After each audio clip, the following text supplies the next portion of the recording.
Last lecture में हमने single equation को सॉल्व करना सीखा। अब हम देखते हैं हम नंबर ऑफ इक्वेशंस को साइमल्टेनियसली कैसे सॉल्व कर सकते हैं। पहले मैं अगेन मैथमेटिकल की हेल्प से हम कोई एग्जांपल लेते हैं सॉल्व की कमांड से, और उसके बाद फिर हम कोई एग्जांपल सॉल्व करेंगे, एक स्पेसिफिक एग्जांपल। अगर हम इसमें देखें कि एक्सप्रेशंस मीन इक्वेशंस और वेरिएबल्स, किन वेरिएबल्स के लिए आपने सॉल्व करना है। लेकिन अगर मैं इसकी एक से ज्यादा इक्वेशंस है तो सारी इक्वेशंस को हम लिखेंगे करली ब्रैकेट्स में, और जितने भी वेरिएबल्स हैं जिनके लिए सॉल्व करना है इक्वेशंस को, उनको वेरिएबल्स की एक लिस्ट की फॉर्म में हम यहाँ पे लिख देंगे। मैं ऐसे एक एग्जांपल पिक करता हूँ।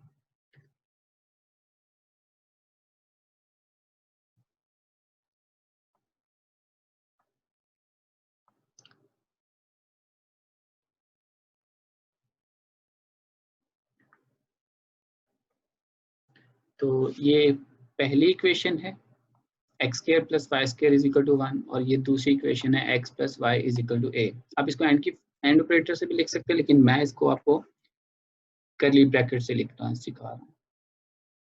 दरम्यान में दो इक्वेशन के दरम्यान में कॉमा आएगा और ये करली ब्रैकेट। जैसे मैं शिफ्ट एंटर करूंगा तो आपके पास अच्छा, आई थिंक ऊपर कुछ वेरिएबल्स साइंड हैं, लाइक ए को मैं क्लियर करता हूँ, एक्स वाई को भी क्लियर कर देता हूँ।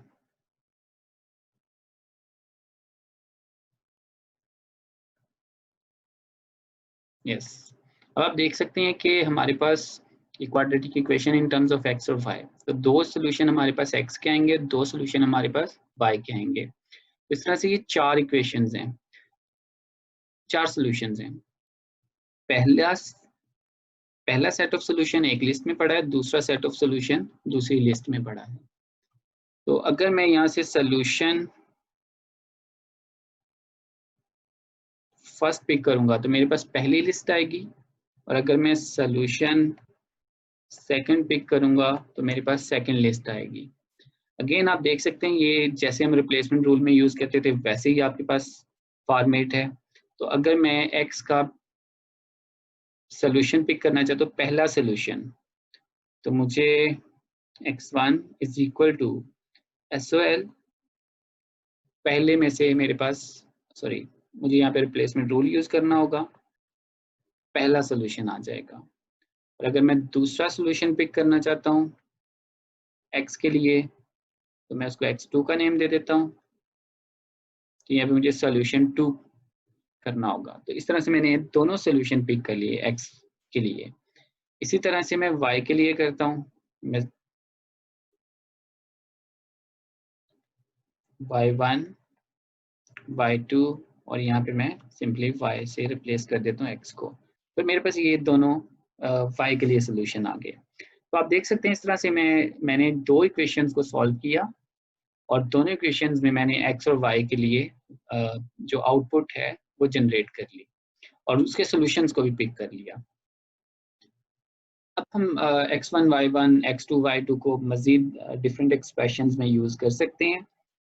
तो मैं अब आपको ये दो एग्जांपल लेता हूँ और उनसे समझाता हूँ कि हम इसको कैसे यूज कर सकते हैं और कैसे हम सॉल्यूशन को प्रिंट आउट कर सकते हैं। मेरे पास ये दो एग्जांपल्स हैं। मैं सेकंड एग्जांपल पहले सॉल्व करता हूँ क्योंकि वो ज़्यादा सिंपल है। Write a program to calculate radius of a circle whose center coordinates have sum is equal to a and difference is equal to b। आपके पास दो इक्वेशंस बनेंगी। देखिए, अगर आपके पास सर्कल है तो उसके दो कोऑर्डिनेट्स होंगे x और y।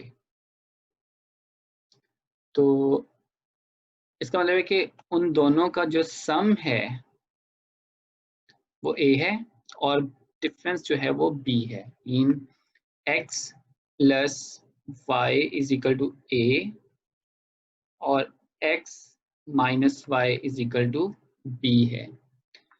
तो अब हम इन दो इक्वेशंस को सॉल्व करते हैं, a और b, x और y फाइंड करते हैं। हमारे पास दो इक्वेशन, दोनों का solution in terms of x और y होगा। तो दोनों इक्वेशन को हम सिंपली सॉल्व की कमांड से पिक कर सकते हैं, सॉल्व कर सकते हैं। मैं इसको करता हूँ सॉल्व, अगेन मैं करली ब्रैकेट्स में रखूंगा इसको, x plus y is equal to a comma x minus y is equal to b. फिर कॉमा के बाद मैंने इसे सॉल्व करना है x और y के लिए। तो ये मेरे पास x और y वो सर्कल के कोऑर्डिनेट्स आ गए हैं जिनका मैंने जिनका जो सम था a था और डिफरेंस था b था। तो अब मैं इसका रेडियस भी कैलकुलेट कर सकता हूँ। मैं करना क्या था, रेडियस कैलकुलेट करना था। रेडियस क्या होता है, तो मुझे एक्स वाई पिक करने होंगे यहाँ से।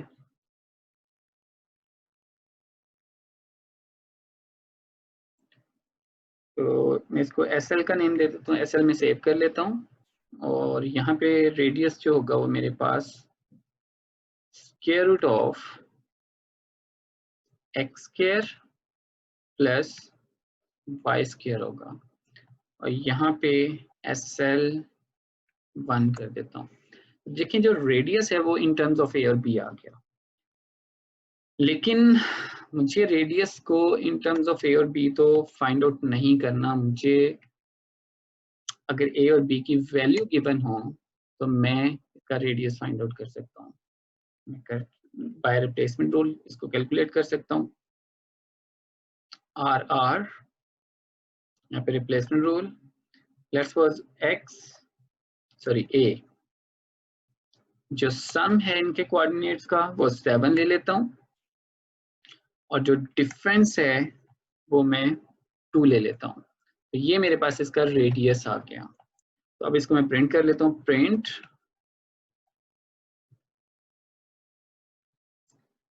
The radius of a circle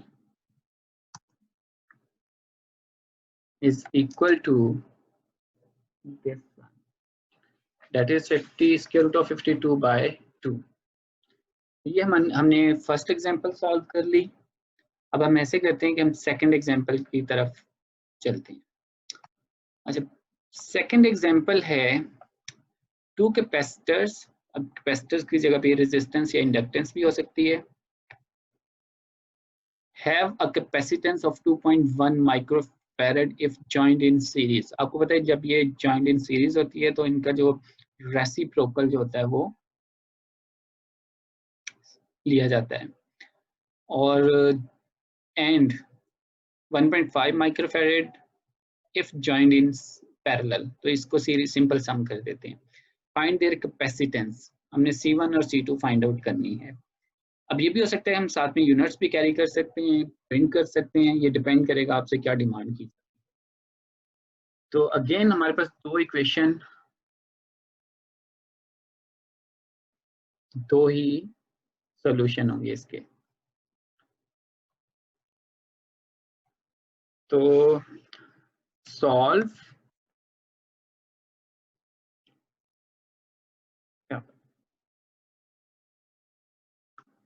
जब सीरीज में होगा तो 1 over C1 plus 1 over C2, इसको करली ब्रैकेट में लिखूंगा, इज इक्वल टू। जब मैंने इसको फाइंड करता हूं मैं इन टर्म्स ऑफ माइक्रोफैरड, ठीक है, that is 1 divided by 2.1 microfarad. और दूसरी इक्वेशन है C1 plus C2 is equal to 1.5 microfarad के। अब मुझे सॉल्व करना है इसको C1 और C2 के लिए। There is no solution, C1 dot C2 नहीं, C1 कॉमा C2।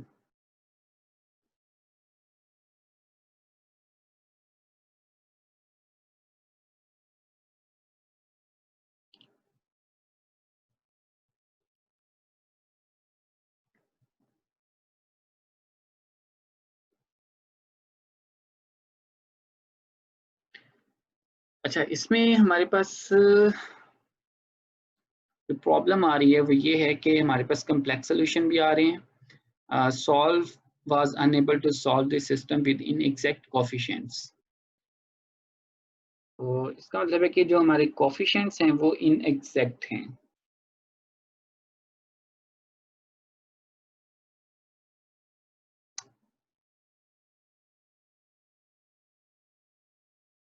मैं इसको थोड़ा सा इक्वेशंस के कोफिशिएंट को बदलता हूँ तो मेरे पास रियल सोल्यूशन आ जाते हैं। और अगर मैं इसके साथ में यूनिट्स भी पुट करता हूँ, इसको कर देता हूँ माइक्रोफैरड।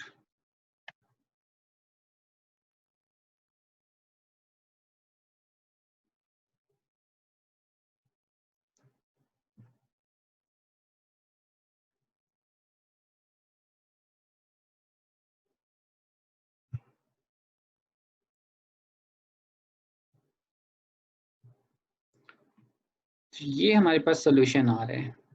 तो ये एरर क्या है?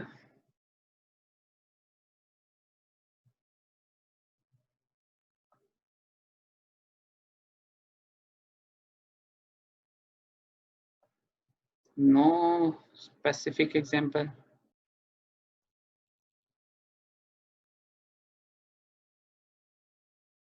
चलें, इसको हम बाद में देखते हैं, लेकिन हम पहले इसको सॉल्व कर चेक करते हैं कि हमारे आंसर जो हैं वो ठीक है। एसओएल सोल्यूशन में मैं इसको पिक करता हूँ। मैं फिलहाल इसकी यूनिट्स को पिक नहीं करता साथ में।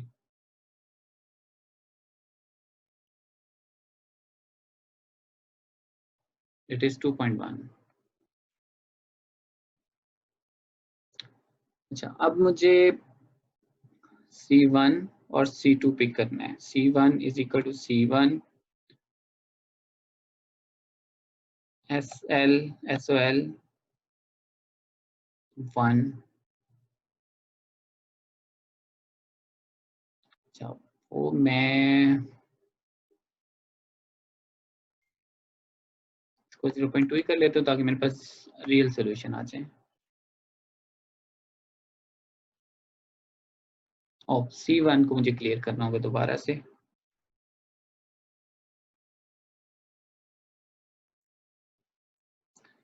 इसी तरह से मैं C2 को भी पिक कर लेता हूँ। मेरे पास दो सोल्यूशन है C1 C2 के। मैंने पहला यूज कर रहा हूँ मैं। अगर सेकंड भी पिक करना चाहते हैं आप सेकंड भी पिक कर सकते हैं, इट्स अप टू यू। तो इस तरह से C1 C2 मेरे पास कैलकुलेट हो गया। अब आप इसको वेरीफाई कर सकते हैं क्या ये आंसर ठीक है। तो उसके लिए मैं इसको चेक करता हूँ कि इसका आंसर क्या आता है। 5। 1/0.2 का आंसर भी 5 है। इस तरह से दूसरी इक्वेशन को भी हम चेक कर सकते हैं, मतलब अच्छा मैं इसको ट्रू भी ले सकता, यहाँ पे भी चेक कर सकता हूँ। Is equal to 1/0.2, that is true answer. अब मैं दूसरी इक्वेशन लेता हूँ।